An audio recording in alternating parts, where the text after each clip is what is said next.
consider yourself normal, then this is not the show for you. Please go somewhere else. This is WYRD. If it's getting weird, it's got to be the Weird Mountain Gals show.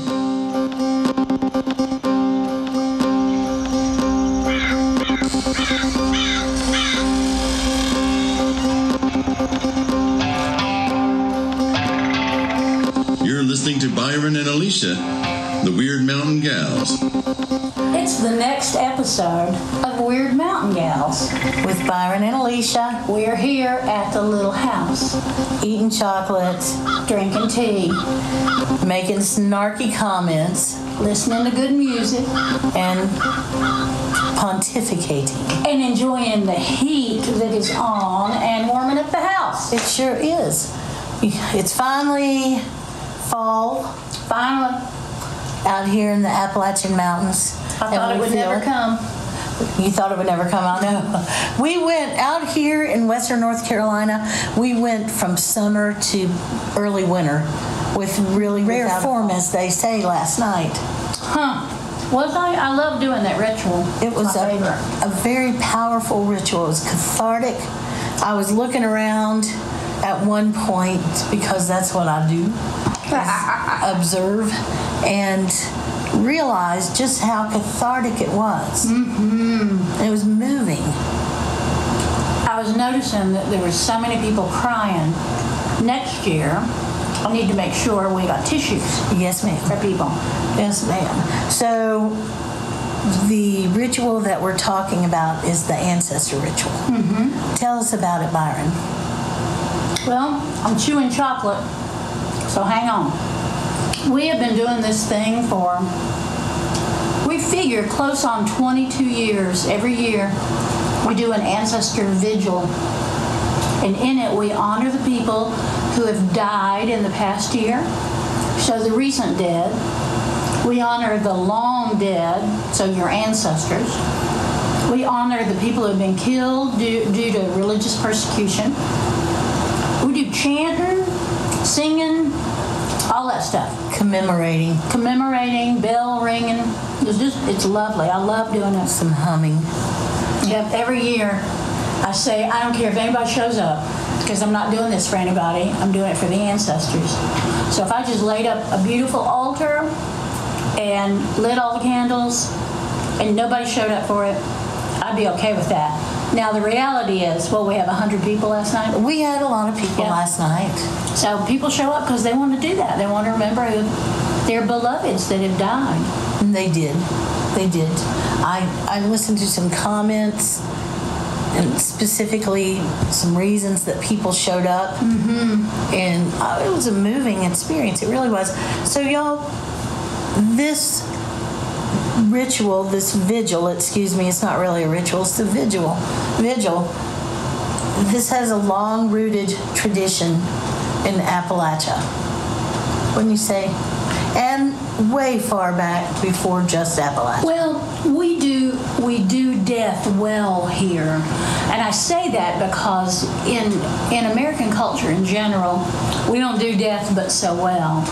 But in the South and in the mountains, particularly in Appalachia, we understand what that means and we know what to do. So if we hear that somebody has died, we immediately start frying chicken, making deviled eggs, making sweet tea.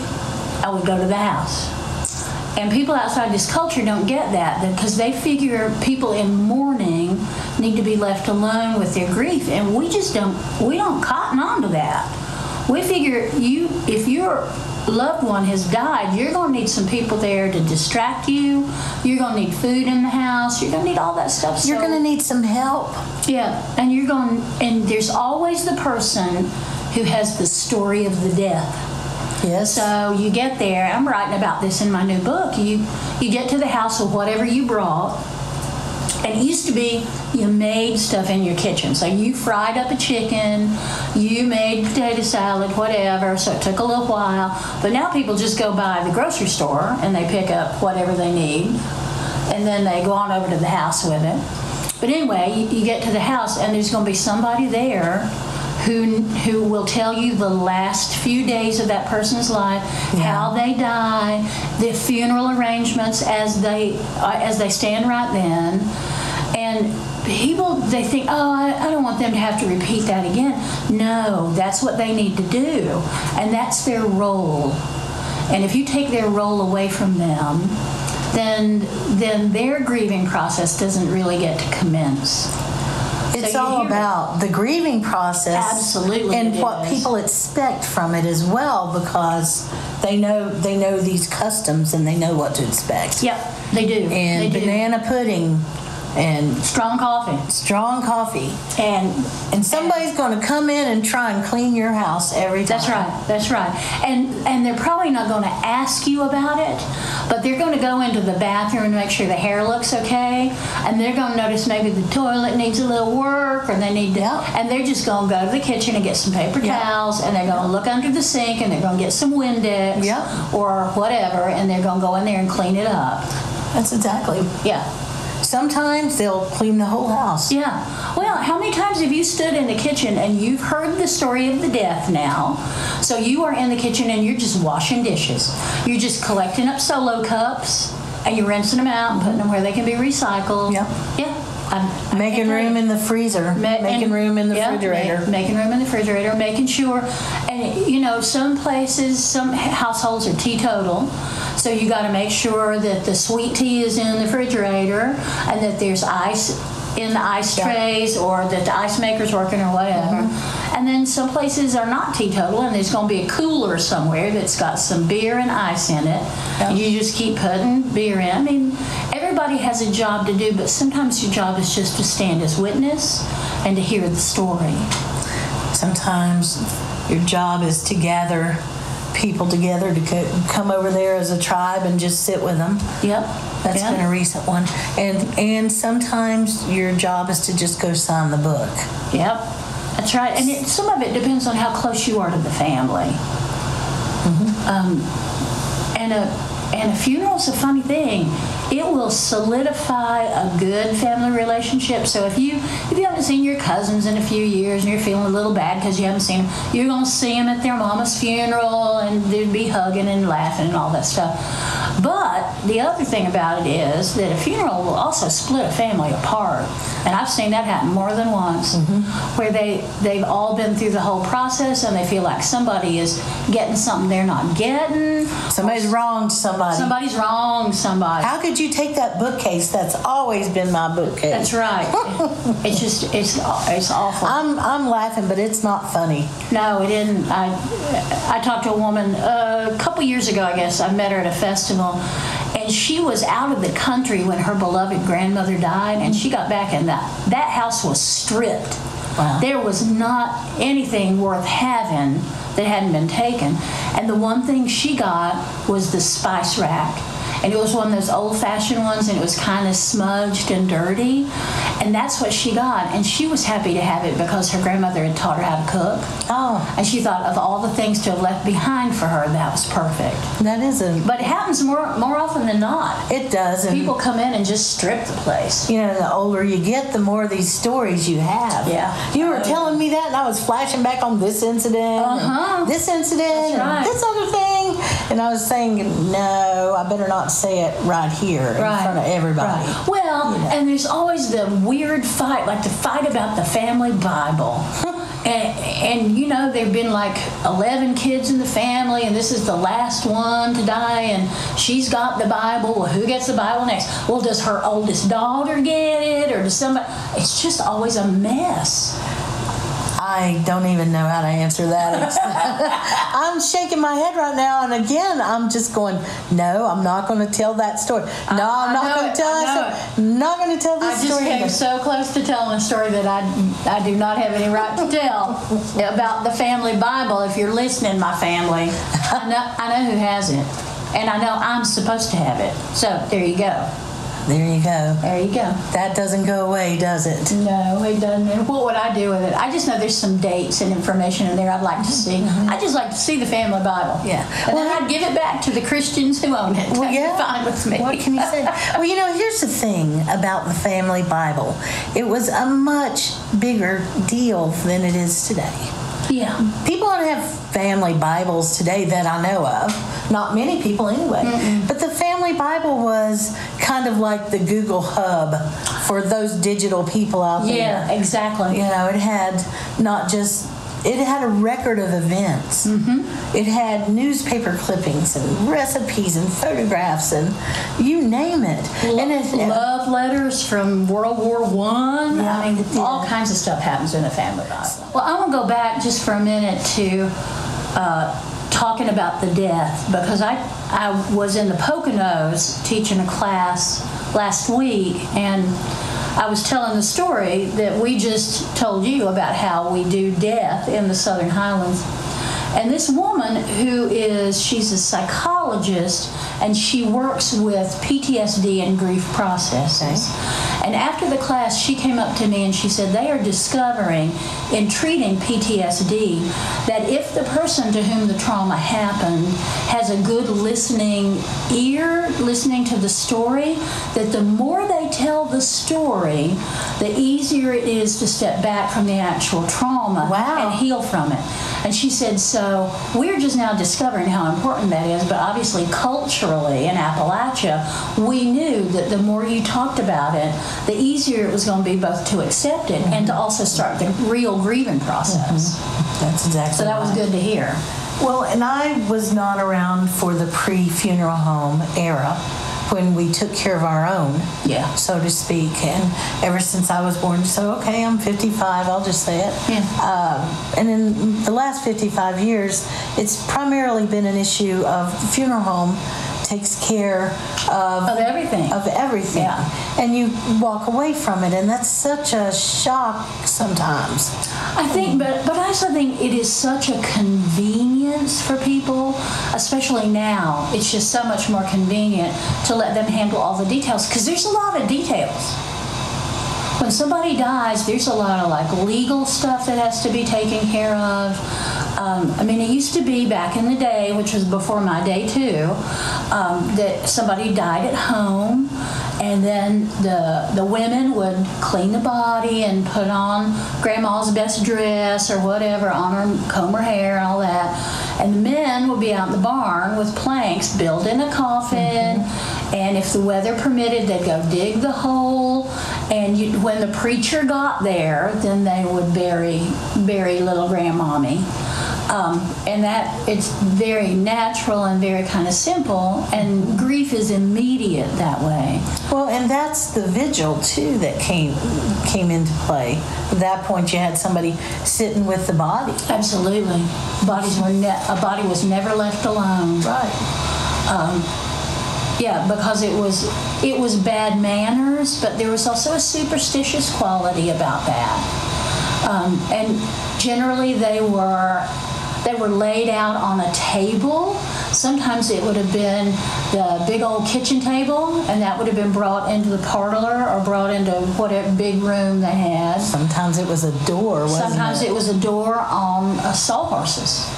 And they would have had some cloth over it, quilts or whatever. Whatever they could do. Yeah, and all the curtains in the house would have been closed, and the mirrors might have been covered. The mirrors would have been covered. Yeah, not everybody did that, but most people covered the mirrors, and they talked in hushed tones as long as the body was there, and it was a way to show your respect. But also there was, again, that kind of superstitious thing about waking the dead and about letting them go in peace and be in peace. And as crazy as our lives are now, if you were living the life of a subsistence farmer or a little shop owner or any of those things that our ancestors were, you didn't have much peace. So the idea that you could lay down in peace and just rest there till you went to your final home, it's a beautiful thing. There's a whole kind of a strange culture around it. You know, are you an eBay person? I've never asked. No, not if I can help it. You know, I'm fascinated with eBay, and I get on eBay every now and then. And I went through a phase when I was buying and selling antiques, and eBay was just this whole frontier for me. That got my imagination, and I began to collect these things called CDVs, Carte Vistas. Oh yeah. There was a whole culture of people who would go and photograph, or have a photographer in to photograph, or bring their loved one to the photographer. If you were in town. Yeah. If you were in town, and they would photograph the person who had passed away for you. And these were popular CDVs to collect because the quality of them was so good. And do you know why? Because dead people don't move. Some of those are very creepy pictures, though. More than some of them, yeah. They're just, it is not just, beautiful little grandmommy in her little flowered dress. They were like posed to look like they were still alive, and just they're very strange. Well, I think pre-CDVs, or maybe at the same time, I don't know what I'm talking about on this, but there were these things called daguerreotypes. Yeah. And daguerreotypes were kind of stamped on mirrors, and they were in these tiny little cases that would close, that looked like plastic, what we would call plastic. Yeah. But it was really a type of rubber called gutta percha. And they'd have these little morbid little pictures of dead babies that they passed around among the family. And they somehow survived. And I found out about that by accident on eBay as I was that's what I was asking. Interesting. Yeah, and there's this whole subculture. So I got out there and started studying it, and I realized that so much of it pointed to, guess where? Appalachia. Yes. It's like we're kind of dark about that sort of thing, and out there about that sort of thing at the same time. It's interesting. Well, we take it very seriously. Very seriously. A good friend of mine's dad died. Oh gosh, it's been 2 years ago, I guess now, maybe more. And he played music with Bill Monroe. Oh. So he was very well known and very well respected. And it was so interesting. The line for the viewing was out the door of this little funeral home. And everybody kind of knew everybody else. And they were talking about, remember that time we did this? Remember? So there's that beautiful social piece that I think is really important, especially for the grieving process. How long ago was that? I can't remember. Maybe two years ago, something like that. So that is an important part. But then there's also that real close family stuff. And no, we don't do it that way. And I'm just thinking about it. I will tell this story. So my beloved grandmother died, and my father's family is always buried out of one funeral home in the area, and my mother's family from the other. So 2 different funeral homes depending on which family member. So I went out to the funeral home where my mother's people are buried from. And, I'm going through she wants this, and she wanted a casket burial. She wanted a burial. So I'm picking out caskets and doing all this other stuff. And I said, and by the way, she needs to be buried on her side. And the fellow's like, well, ma'am, we don't usually do that. And it's because of the balance. There were a lot of reasons he explained to me. I said, I don't think you're hearing me. I'm telling you, my grandmother told me to tell you that she wants to be buried on her side. She won't be able to sleep well because she never has been able to sleep on her back. That's interesting. And he just kept nodding and, and like, well, ma'am, and I said, my job is done here. All I was supposed to do was tell you. So if you don't do it, and there's a little bitty, short, black-haired woman come after you out of the grave, then that's your problem and not my problem. He said, yes, ma'am, yes, ma'am. So I didn't ask again, so I don't know. Well, let's just assume. Have you seen that guy again? I have not. He might have gotten out of the funeral home business because he had this little black-haired woman at his elbow all the time. Oh, The ghost of a little black-haired woman, let me say that. and in his dreams. Yes, she's always there saying, "Why'd you do that to me? I can't sleep or nothing."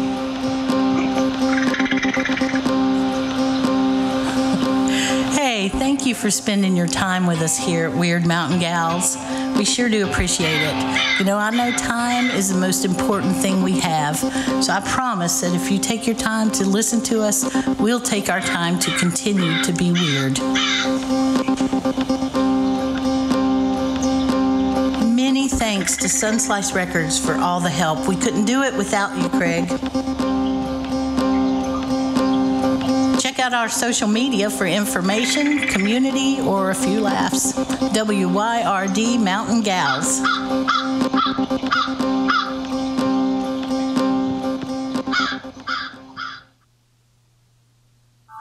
WYRD